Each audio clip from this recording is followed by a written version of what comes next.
Hello, everyone. Today we will explore 4 studies that, starting from the world of Middle-earth, will teach us concepts of biology, optics, evolution, and fluid dynamics. I will guide you step by step with 4 clearly distinct stages, yet joined by a single common thread: scientific curiosity. One of the fundamental objectives in science education is to help students transfer theoretical principles to new contexts, because only in this way can deep understanding feed innovation and interdisciplinary research. In an attempt to stimulate this ability, one can draw on both unusual natural examples and fantasy or science fiction narratives, capable of capturing the imagination and offering original settings. In this spirit, the use of Middle-earth has been tested to illustrate life history theory, the discipline that explains how a species' survival and reproductive traits, life expectancy, growth rate, age at sexual maturity, number of offspring, birth frequency, and even the strength of parental bonding emerge from the ecological pressures to which the species is subjected. Although Tolkien was a great philologist and storyteller, he was not a biologist. His work sprang from the idea of giving Britain its own mythology, not from scientific observation of nature. Therefore, when he observes that elves are immortal, it is best to interpret this immortality as an extraordinarily long life expectancy, combined with exceptional resistance to disease and injury, rather than as a biologically literal phenomenon. Likewise, many details about the behavior and physiology of Tolkien's creatures can be read through the lens of life history theory to fill the gaps left by the original descriptions. Elves, for example, walk and speak by their first year, but take decades to reach full maturity. This extraordinary developmental delay, together with a small number of offspring and very long intervals between births, suggests massive parental investment and a life in which internal competition for resources and status becomes decisive. In an environment free from predators or deadly diseases, as is often the one inhabited by elves, selection favors robust, long-lived bodies capable of competing effectively for limited resources rather than surviving external dangers. It goes without saying that, in such a context, they have developed excellent DNA repair mechanisms and cancer suppression, as well as preferring defense tactics based on vigilance and ranged weapons rather than hand-to-hand combat. Yet even the most reserved elves organize exploratory expeditions. Sending scouts, risky for the individual, is compensated by the group benefit of timely detection of threats or new resources, a phenomenon biology calls kin selection, or alternately, a mating strategy rewarding those who demonstrate courage and skill. At the other end of the spectrum, we find orcs, small creatures precociously mature, with very high reproductive rates and dramatically high mortality, both from internal violence and from constant wars against other peoples. They live to multiply rapidly, filling the gaps left by battles or great catastrophes, and this strategy makes them similar to real-world invasive species. Faced with such a brief life, it makes no sense to invest resources in strengthening immune defenses or cancer prevention. The only useful biological exception might be an effective wound-healing ability, indispensable in such a brutal environment. Those in power within orc clans monopolize mating, while the females, if few in number, must probably bear many litters to maximize their chances of passing on their genes. After great defeats, such as the War of Wrath, their demographic cycles oscillate between booms and collapses, creating genetic bottlenecks and frequent hereditary diseases. Dwarves also adopt a slow strategy, but different from that of elves. They live around 250 years, reach adulthood in about 3 decades, and begin reproducing around 90 years of age. Although they extract metals and gems from the bowels of the earth, they depend for food on trade relations with humans, elves, and even hobbits. In return, they provide high-quality weapons and armor, maintaining alliances that grant them protection in times of crisis. Dwarves show an unusual equality between males and females, both sporting beards, and prefer monogamy to extensive partner competition. In this respect, they resemble real species in which some individuals, foregoing reproduction, devote themselves to the well-being of the community, a phenomenon known as helper at the nest, or kin selection. Their passion for gold and precious stones can thus be seen as a sexual signal of quality, as well as the best way to accumulate resources useful for trade with other peoples. Hobbits, though less extraordinary, embody a form of slow life history. As long-lived as humans, or slightly more so, many births per family, great parental care, and a life dominated by the pursuit of comfort and the protection offered by human rangers and wizards. In their quiet, reserved lifestyle, with anecdotes of 6 meals a day, one sees adaptation to an environment devoid of great threats. Their small stature facilitates concealment and mobility in woods and hills, but does not prevent lively trade with the outside world. From these analyses, it emerges that elves, humans, and orcs, despite their differences, can interbreed, as shown by the half-elves and half-orcs, and actually belong to the same biological set. In contrast, there is no evidence of marriages between hobbits and other races, nor between dwarves and other peoples, suggesting true reproductive barriers and perhaps distinct species or ones in the process of speciation. Even the 3 hobbit varieties, Harfoots, Stoors, and Falahides, born in different environments, do not seem to interbreed often, contributing to internal divergence. To verify whether this fictional approach was valid in the classroom, the authors organized a controlled study with 16 groups of university students. Half read the article on Middle-earth and did exercises inspired by Tolkien's creatures. The other half studied a classic treatment of real species. In the final test, both cohorts scored the same on life history theory questions, but the students who worked with Tolkien declared themselves much more engaged, amused, motivated, and convinced of the exercise's usefulness, especially the Lord of the Rings fans. This confirms that familiar and engaging narratives can increase attention and interest without penalizing technical learning. It is not a question of replacing the scientific rigor of traditional publications with fantasy, but of pairing the former with context where imagination becomes a teaching tool, a way to train the ability to generalize, to dream up new hypotheses, and to prepare for innovative research.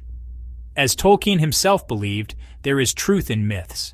By applying scientific models to an invented world, one builds internal coherence while stimulating curiosity about the real world.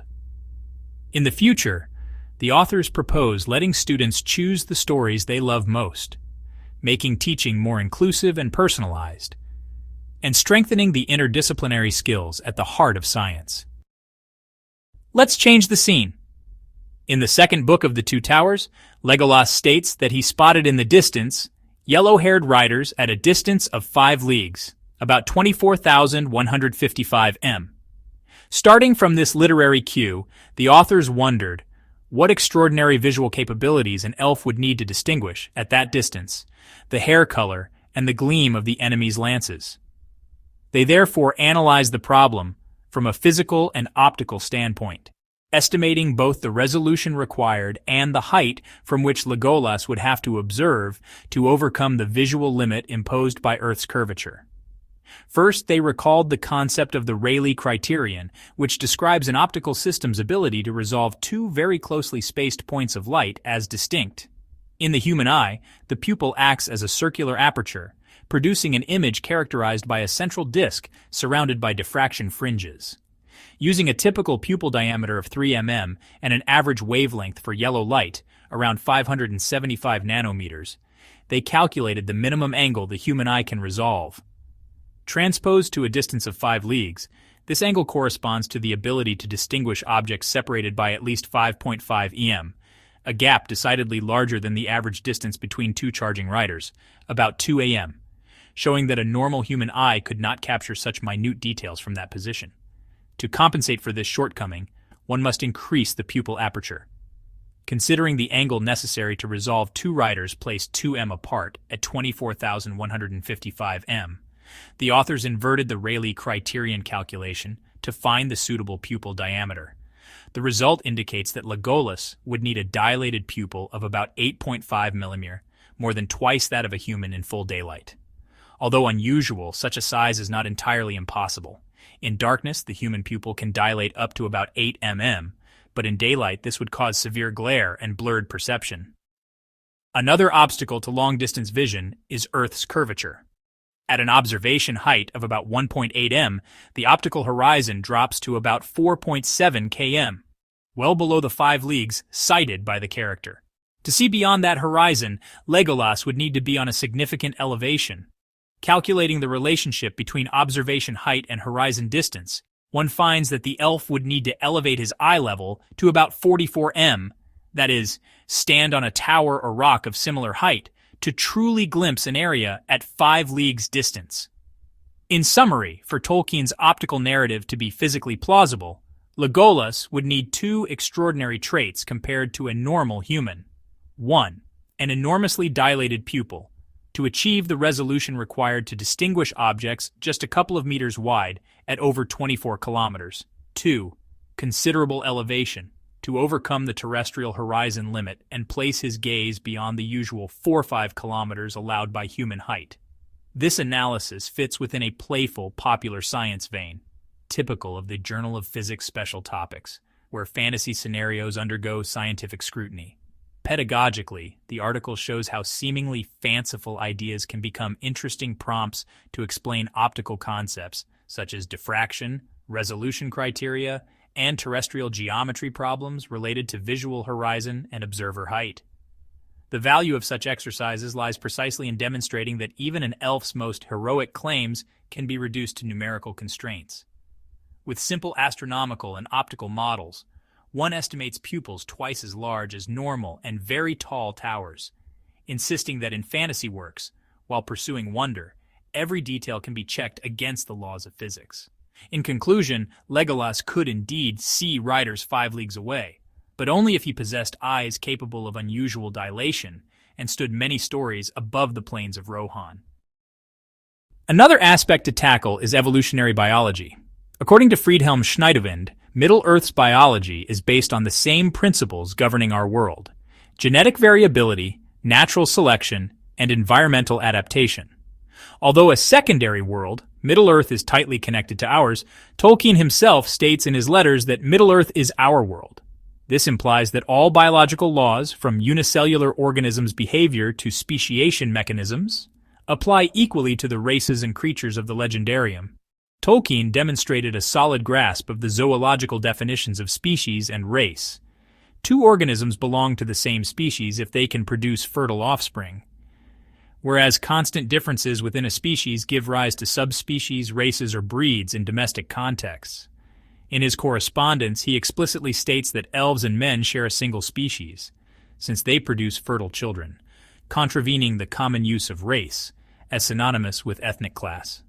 Conversely, when he speaks of hobbits as a branch of the human race, or of the Drúdain as a racially distinct group, Tolkien correctly employs scientific terms, acknowledging that boundaries between biological and cultural categories can sometimes blur. Despite the mythical origin of some races, for example, the Valar separately create elves, men, and dwarves, in Middle-earth's evolutionary practice, we find concrete examples of speciation and decline. Hobbits and Drúdain, once numerous, diminish due to lifestyle changes or environmental pressures, following dynamics perfectly consistent with natural selection. Hobbit communities shrink because of sociocultural transformations and human expansion, while the Drúdain suffer habitat change and population encroachment, clear reflections of how evolution acts on reproductive success through adaptability. By contrast, many monstrous creatures derive from deliberate interventions by supernatural entities. Trolls and dragons, for instance, are the result of breeding and crossing performed by Melkor and his followers, often starting from existing species. Trolls are thought to descend from giant apes or corrupted men, born of deliberate manipulation, while dragons arise from intelligent serpents, the Uraloki, crossed with other creatures, some capable of flight, others endowed with fire breath sufficient to forge the rings of power. These beings are conceived as distinct races or species, but their coexistence across eras and the physical differences among Uraloki, cold drakes, and fire dragons suggest multiple lineages rather than subspecies of a single ancestor. Orc origins are particularly debated. The Silmarillion reports 2 elvish theories. One posits that Melkor corrupts some elves through instruments of cruelty, turning them into mockery of the children of Ilúvatar. The other claims orcs descend from wild Avari twisted into evil, a process explainable by selection and drift in hostile environments. Later texts expand the hypotheses. Morgoth may have mixed human blood or even lesser mire with orcs, and Saruman experiments with hybridizations to produce Uruk-hai, more resistant to cold and sunlight. What remains certain is that, though created or originating from unnatural crosses, Orcs reproduce like ordinary men, with their own reproductive biology, pathologies, and life cycles. Trolls, described as an ancient race of twilight, have equally uncertain origins. Their adaptability and diversity of forms, from stone trolls to the colossal beings of the Third Age, hint at multiple crosses with men, orcs, or spirits, followed by evolutionary degenerations. The existence of both stone and flesh trolls suggests troll denotes not a single species, but a group of creatures shaped by malevolent forces for war, showcasing directed and artificial evolution in response to power and destruction. A curious case is the giant spiders, descendants of primordial Ungoliant, the devourer of light. Successive generations like Shelob and those in The Hobbit show a progressive decline in intelligence and size, a phenomenon of evolutionary degeneration caused by reduced food availability and habitat changes. This model reflects the theory that isolated populations under resource constraints undergo island dwarfism, or cognitive reduction, exemplifying stasis and adaptive shrinkage in a fantasy key. Ents finally occupy a hybrid position between animal and plant kingdoms. They possess intelligence, linguistic consciousness, and mobility, yet lack roots and feed by absorbing ground liquids. Biologically, they can be seen as evolved plants or animal organisms with photosynthesis or osmosis capabilities. Their creation by Yavanna, narrated in the Silmarillion, reflects a genesis transcending ordinary biology, yet places them on an evolutionary continuum, blurring fauna-flora boundaries. A central theme concerns the longevity of intelligent creatures. Elves enjoy almost negligible aging, unlike men who, though long-lived, exhibit physiological senescence. This difference stems from multicellular evolution.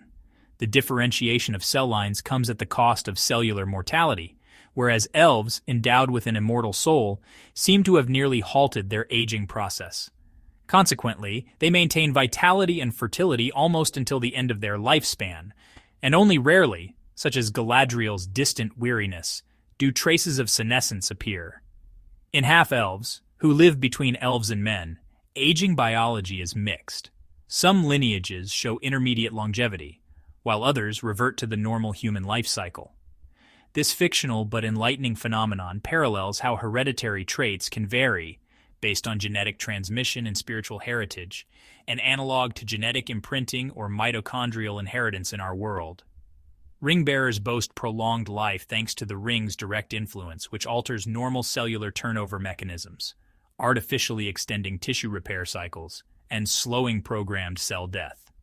However, this extension is unnatural, and like a taut string beyond its breaking point, leads to psychophysical disorders manifesting as soul corruption, an effect explainable as homeostatic exhaustion and accumulation of cellular mutations.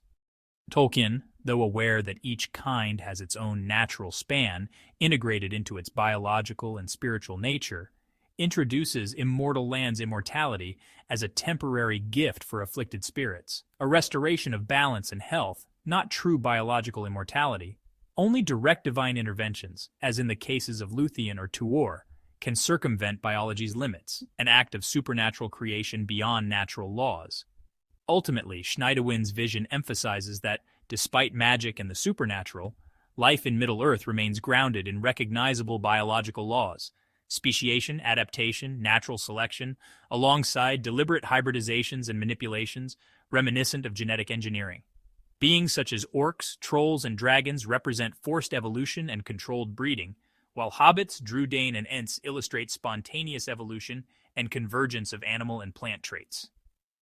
Elvish longevity and ring-bearer anomalies show how variations on aging can be treated as genetic or epigenetic changes, with nods to apoptosis, DNA repair, and cellular senescence mechanisms. Thus, Middle-earth's biology stands as a fascinating crossroads of myth and science, demonstrating that even in fantasy worlds, internal coherence arises from respecting the evolutionary and biological principles governing our universe. We conclude with a dive into Mount Doom's crater. When Gollum grabs the One Ring and plunges into Mount Doom's fiery crater, the film shows a rapid, final immersion in lava, as if nothing could save him. Yet a small group of researchers from the Department of Physics and Astronomy at the University of Leicester, R. Williams, G. Thomas, D. King, and Y. Abbas, decided to subject that famous scene to scientific scrutiny, asking whether, under the laws of mechanics and fluid dynamics, it would really be possible for Gollum to sink irretrievably in a sea of magma. To tackle the problem manageably, the authors made some simplifications. First, they neglected any energy loss upon impact with the molten surface, assuming Gollum enters the lava at the same velocity he had just before falling through air. They then treated his body as instantly and fully immersed, avoiding modeling the partial immersion phase. Finally, they focused on the balance among three fundamental forces: Gollum's weight, the buoyant force from Archimedes due to lava's higher density compared to his body, and the viscous drag exerted by flowing magma. First, they estimated Gollum's maximum freefall velocity. Assuming his build is thinner than an adult human's, they assigned him a mass of 20 kilograms and a frontal area of about 0.33 square meters, with a drag coefficient typical for a human in a diving posture. With these values, the terminal velocity, where gravity and air resistance balance, turns out to be about 33 m per s, roughly 120 kilometers per h. Once immersed in lava, Gollum would have to overcome the upward buoyant force proportional to displaced magma volume, plus viscous drag growing with the square velocity. Since lava's density is around 3,100 kilograms per cubic meter versus about 1,100 for Gollum's body, the upward force would be very strong. To see how his motion evolves, the researchers split the trajectory into very short time intervals, calculating net acceleration in each by accounting for progressive deceleration from drag and increasing buoyancy effectiveness as Gollum slowed. Applying this iterative numerical scheme, they found that Gollum would decelerate so rapidly after initial impact that he would come to a complete stop in less than 0.1 seconds, reaching a maximum depth of only about 15 centimeters. Such a shallow immersion would cover merely his legs, while most of his body would remain above the lava. But the story doesn't end there. Once his downward velocity hits zero, Archimedes' buoyancy vastly exceeds his weight, and Gollum begins to rise toward the surface. Again, viscous drag impedes upward motion, but his body's lower density relative to the fluid brings him back into view in a short time. The calculations show it would take another 0.2 s for Gollum to resurface, completing the brief subterranean journey in about 0.25 s. The resulting picture is very different from the film. Rather than sinking forever, Gollum would almost immediately float at the surface, stunned by the heat but inexorably driven upward. The cinematic scene where he vanishes instantly without trace serves dramatic effect rather than faithful physics. Of course, this analysis adopts simplifications that could be refined, accounting for vibration splash, vapor generation on impact, or body deformation would slightly lower entry speed. Moreover, lava's thermal and viscoelastic properties, varying with temperature and composition, could marginally alter drag. Finally, a biological being subjected to 1,000 degrees Celsius would suffer instant burns, mass loss, and volumetric changes, though these effects, while medically dramatic, would likely have secondary influence on pure buoyancy dynamics. In any case, even with the simplest model, the result is clear. Lava's density would float a humanoid body, and viscous drag would slow its descent so effectively that deep immersion becomes impossible. In under 0.3 s, Gollum would reappear at the surface, however burned and unconscious. From a strictly physical standpoint then, the scene appears grossly implausible. Beyond the numerical conclusions, the article embodies a fun, stimulating popular science approach that applies science to pop culture scenarios. Thanks to film examples, even complex topics like fluid dynamics and kinematics become more accessible, giving students the chance to test physical laws in the context of beloved stories and characters. Ultimately, while the film aims for emotion and visual impact, the researchers' analysis reminds us that the real Gollum, under Newton's and Archimedes' laws, would not have perished immediately. Anyone suffering lethal burns in a lava lake would be buoyed back up, if only for an instant, before being consumed by the flames. And so, beneath the surface of fantasy, even the hottest lava can become a surprising physics laboratory. We have journeyed through 4 stages, from life history theory to Legolas's vision, from Middle-earth evolution to Gollum's fluid dynamics. I hope this voyage has shown you how fantasy can serve as a bridge to science, an exercise in creativity and rigor, capable of stimulating curiosity and reinforcing understanding of the most complex concepts. For as Tolkien teaches us, there is indeed truth in myths. Thank you for your attention, and until our next adventure between science and imagination.